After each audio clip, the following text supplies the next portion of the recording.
시청자 여러분 안녕하십니까? 채널 K뉴스 한 주간의 한인사회 주요 소식을 정리했습니다. 내일 아베 일본 총리가 미국을 방문합니다. 미 언론에서도 아베 총리의 사과를 촉구하고 있습니다. 형식적이고 사무적인 사과가 아닌 진정성이 담긴 사과와 반성을 촉구하는 목소리가 높습니다. 하지만 일본은 이미 여러 차례에 걸쳐 사과했고 충분하다고 하고 한국을 비롯한 여론은 충분하지 않다고 말합니다.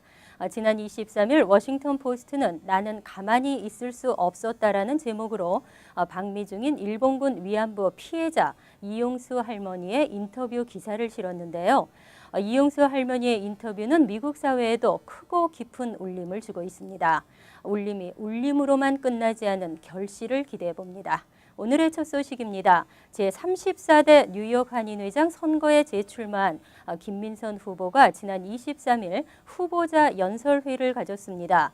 미 주류 사회와의 네트워크 구축을 통한 한인 정치력 신장, 노인과 소외계층을 위한 복지 향상 등의 공약을 발표했습니다. 박민기 기자가 보도합니다.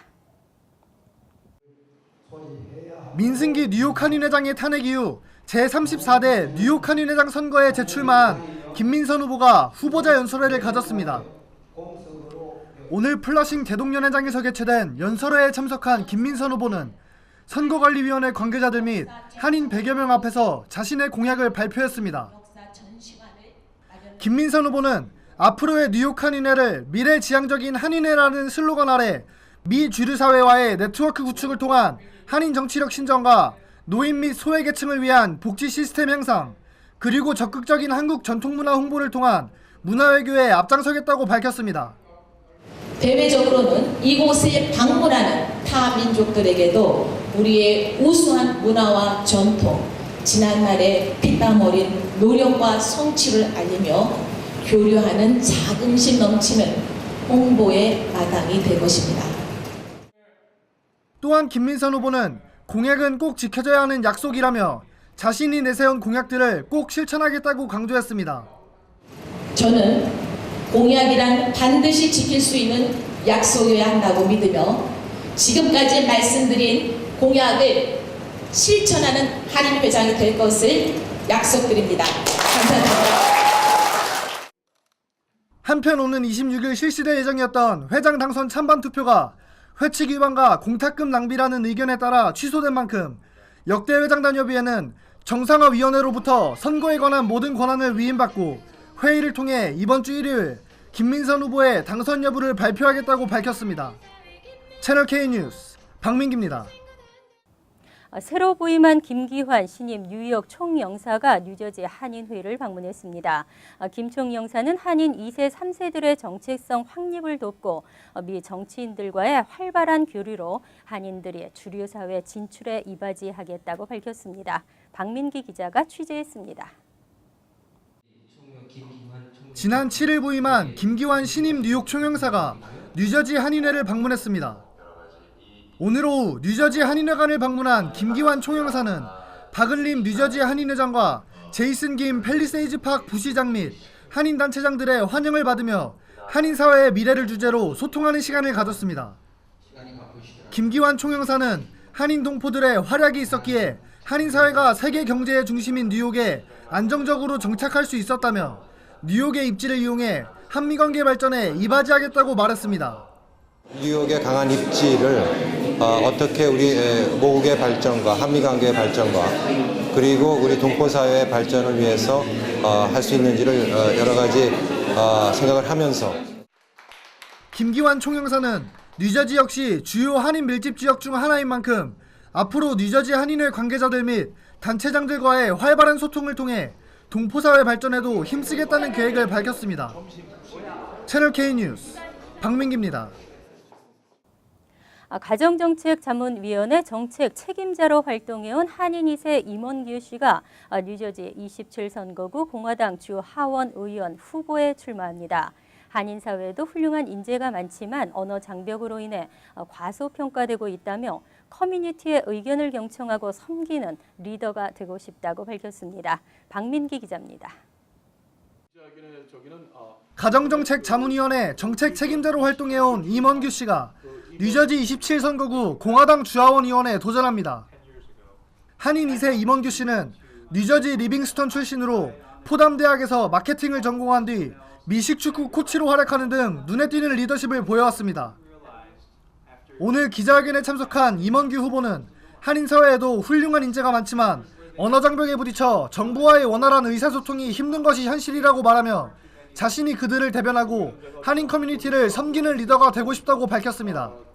My hope is to be a servant leader. And where that begins is listening to the community, taking on issues that matter. So when the question is asked, what can I do for the Korean community, or for that matter, the community of all the people in the 27th Legislative District, it starts with listening. It starts with taking on the issues that matter to the people in the community.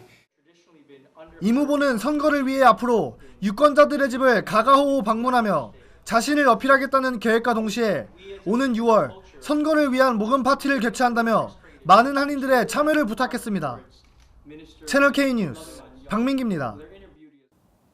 한인들의 정계, 교육계 진출이 늘고 있습니다. 카니 황 씨와 폴킴 등 2명의 한인이 교육위원회에 당선된 것에 이어 란킴 뉴욕주 하원 의원이 주 하원 뉴 아메리칸 태스크포스 의장에 선임됐습니다. 이민자 커뮤니티를 위한 정책 개발이 더욱 활성화될 것으로 기대됩니다. 란킴 의원실은 칼 헤이스티 하원 의장이 김 의원을 뉴 아메리카 태스크포스 의장에 임명했다고 밝혔습니다. 지난 2001년 설립된 뉴 아메리칸 태스크포스는 이민자 커뮤니티를 위한 정책과 프로그램 등을 조사하고 개발하는 주 하원 산하 기구입니다. 헤이스티 의장은 김 의원은 지난 2012년 한인 최초의 주 하원 의원으로 선출된 특별함을 갖고 있는 인물이라며 그가 뉴욕주의 다양성을 더욱 발전시키는 리더십을 발휘할 것으로 믿는다고 강조했습니다. 이에 대해 김 의원은 새로운 이민자들이 뉴욕주에서 성공적으로 정착할 수 있도록 노력할 것이라며 미국을 더욱 발전된 기회의 땅으로 만들기 위한 정책 개발에 총력을 쏟겠다고 포부를 밝혔습니다. 연방항소법원의 이민개혁 행정명령 심리가 시작됐습니다. 이례적으로 구두 변론이 이어지면서 양측의 찬반 논쟁이 벌어졌는데요.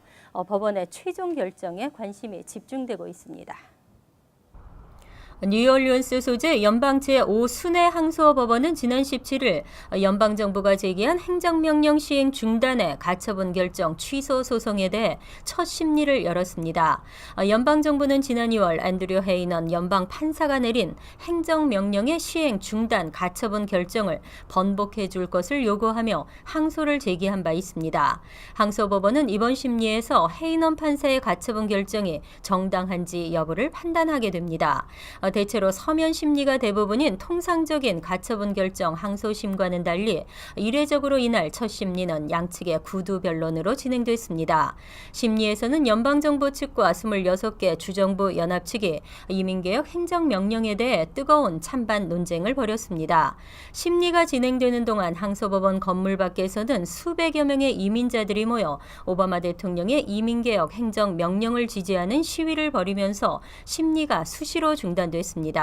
한편 항소법원의 최종 결정이 내려지기까지는 다소 시일이 걸릴 것으로 전망되고 있습니다. 전문직 취업 비자 경쟁률이 해마다 높아지고 있습니다. 올해에는 경쟁률이 3대1에 육박하면서 한인 신청자들의 대거 탈락도 예상됩니다. 한국인 전용 취업 비자인 E4 실행이 더욱 간절해지는 이유입니다. 하지만 지속적인 법안 상정에도 불구하고 법안 통과는 불투명한 것으로 알려졌습니다.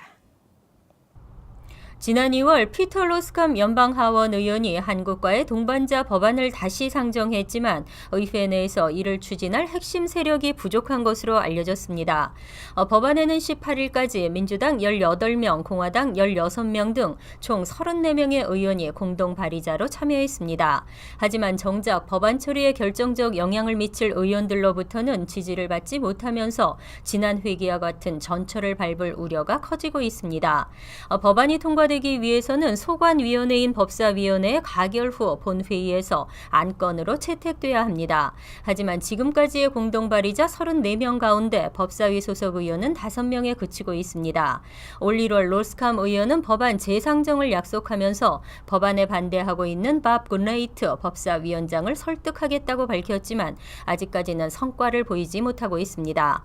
지난 회기와 같은 실패를 면하려면 친한파 의원뿐 아니라 실질적 권한을 가진 의원들을 공략하는 전략적 선택이 필요한 것으로 평가되고 있습니다. E-Verify 프로그램의 사용이 의무화됩니다. 현재는 한시적으로 운영 중이지만 앞으로는 E-Verify가 누구나 예외 없이 적용되고 영구화됩니다. 척 그레즐리 연방상원 의원은 지난 21일 전자고용 자격 확인 법안을 연방 상원에 발의했습니다. 이 법안은 1년 이내에 직원 규모에 관계없이 미 전국의 모든 고용주가 직원을 채용할 경우 반드시 E-Verify 프로그램을 통해 채용 대상 직원의 고용 자격 유무를 확인하도록 의무화하고 있습니다. 또 상습적으로 불법 체류 이민자 고용이 의심되는 고용주의 경우는 법 제정 30일 이내에 E-Verify 프로그램을 사용하도록 규정했습니다. 이 밖에 한시적으로 운영 중인 이 프로그램을 영구화하고 신규 채용 직원이 아닌 현재 근무 중인 직원에 대해서도 고용주가 3년 이내에 이 프로그램을 통해 고용 자격 여부를 확인하도록 강제 규정을 두고 있습니다. 불법 체류 이민자를 고용하다 적발된 고용주에게는 처벌을 강화하는 내용도 포함했습니다. 얌체 제외 국민들의 한국 의료 혜택 편법 이용이 근절될 전망입니다. 건강보험료를 지불하는 시점을 변경해 보험료를 내지 않고서는 보험 혜택을 받기 어렵게 됩니다. 한국국회 보건복지위원회 새누리당 문정림 의원은 국민건강보험법 일부 개정 법률안을 대표 발의했습니다. 개정안은 매월 2일 이후 지역 가입자의 자격을 취득한 경우 취득한 시점을 기준으로 그달에 출국하는 재외국민과 외국인의 보험료를 그달부터 즉시 징수할 수 있도록 규정했습니다. 현행 건강보험법은 해외에서 장기간 유학 중이거나 취업 중인 재외국민들의 경우 출입국 증명서를 제출하면 입국한 시점부터 즉시 보험 혜택을 적용하고 있습니다. 하지만 보험료는 매월 1일에 자격을 취득한 경우에 한해서만 납부하도록 하고 2일 이후 취득한 경우는 다음 달부터 징수하고 있습니다. 문 의원은 이와 같은 규정 때문에 당일 2일 입국해 말일 이전 출국하는 편법을 쓸 경우에는 보험료 납부 의무를 회피할 수 있다고 지적했습니다. 실제로 지난 2013년 보험 급여 혜택만 받고 출국해 진료 목적의 입국 개연성이 있다고 판단되는 1개월 내 단기 체류자는 총 462건에 달하는 것으로 집계됐습니다. 2016년 미 대통령 선거는 2016년 11월 8일 화요일에 열립니다. 힐러리 클린턴 전 국무장관이 이미 대선 출마를 선언한 가운데 우리는 이민 정책에 주목할 수밖에 없는데요. 이민개혁의 우호적인 힐러리 클린턴은 대선 주자로 나선 이후 조심스러운 행보에 유보적인 성향을 보이고 있습니다. 또 다른 대선 유력 후보 잽 부시 전 플로리다 주지사도 친이민 성향으로 평가받아 왔지만 최근 잇따라 반이민 발언을 쏟아내고 있습니다. 공화당 강경파를 달래려는 계산이 아니냐는 분석인데요. 정치인들의 거짓말이 더 이상 참기 어려워 정치를 외면하는 사태가 벌어지고 있습니다. 정치적 계산과 입지에 따라 이랬다 저랬다 하는 정치인들만 믿고 있는 이민자들의 미래가 불안할 따름입니다. 유권자표를 의식한 정책이 아닌 저소득층과 소외계층을 안고 함께 가는 정치 기대해도 될까요? 채널 K뉴스 여기서 마칩니다. 함께해 주신 여러분 고맙습니다.